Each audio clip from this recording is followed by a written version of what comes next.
Oi, vocês sabem que dia é hoje? Hoje, dia 10 de novembro, é o dia do trigo. E eu vim falar sobre essa preocupação que é gigante, que vem assolando aí as famílias, as pessoas que querem emagrecer, sobre os malefícios do trigo na saúde. Na verdade, eu quero desmistificar algumas questões. Primeiro, algumas pessoas colocam: o trigo ele sofreu processamento. O trigo de antigamente não é igual ao trigo de hoje. A criação prolongada e intensiva desse grão realmente produziu variedades. Mas agora, em 2016, é uma publicação na Nature Plants, que eu vou deixar a referência aqui para vocês, mostrando que, embora a maioria das evidências indique que tem uma pequena diferença na composição dos trigos modernos e antigos, principalmente em relação a amido e proteína, como se fosse uma diferença muito pequena, eles parecem diferir num percentual um pouco maior em relação ao ferro e ao zinco, quando compara essas linhagens antigas versus linhagens modernas. Mas o problema do consumo de trigo nos dias atuais não é apenas esse. Então, você pode sim ter essa variação do tipo e da quantidade de nutrientes. Mas a grande questão é essa mudança no processamento do trigo.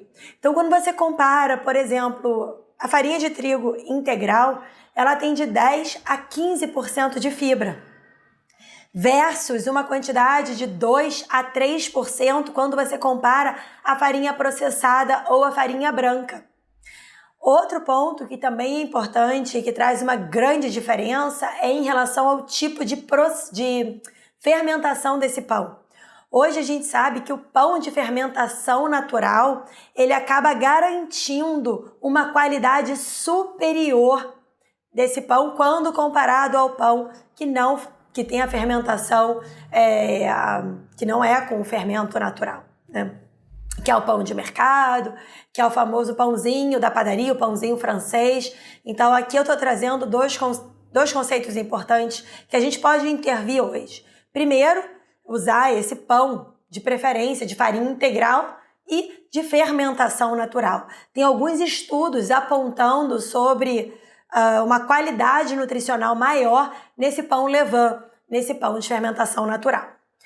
E outra questão que eu acho que é importante, que as pessoas acabam demonizando realmente o trigo, desde pessoas que querem emagrecer, até mesmo pessoas com diabetes, ou que acreditam que o pão, ou a retirada do pão, seria a grande resposta para todos os males. Isso aparece no discurso de pacientes aqui no consultório, aparece na mídia popular, aparece no Instagram, no YouTube. E claro que essa informação ela vai, tem um desenrolar de um grande debate dentro da comunidade científica e dentro da indústria.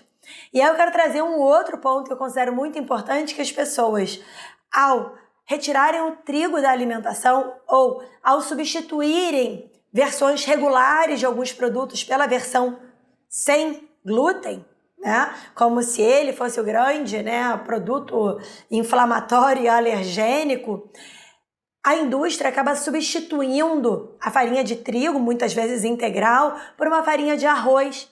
Ou seja, você acaba tendo um produto com uma qualidade nutricional muito inferior. Então, não só porque a farinha de arroz, por exemplo, não tem proteína alguma, não tem fibra alguma. Então, você piora muito o tipo de produto.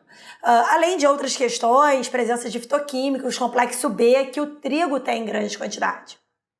Então, não estou dizendo que o trigo ele é a salvação de todos os males, muito pelo contrário, a gente sabe das monoculturas, a gente sabe de um consumo excessivo de trigo pela nossa população, é biscoito, é o pão, é o empadão, é o macarrão, são os salgados, de produtos de panificação. Então o consumo é excessivo, a gente tem que sim ter um consumo menor e mais com base nos grãos integrais e, de preferência, se for consumir o pão, consumir a sua versão levain, ou de fermentação natural. Hoje a gente tem pequenos produtores que podem fazer entrega em casa, tem muitas padarias já produzem esse tipo de pão e, lógico, eu posso te desafiar a você se aventurar na cozinha a preparar o pão de fermentação natural, você vai ver que a digestibilidade dele é muito melhor e o sabor nem se fala, né? Então, bem, hoje é o dia do trigo e eu quis trazer essas informações para você. Espero que você tenha gostado. Se ficou alguma dúvida, deixa aqui na seção de comentários. E lembra, se você está pensando em comprar aquele livro chamado Barriga de Trigo, deixa de lado, não compra e continua consumindo, né, o seu trigo integral, de preferência o pão de fermentação natural. Até a próxima semana com mais um vídeo sobre alimentação, nutrição e saúde. Até!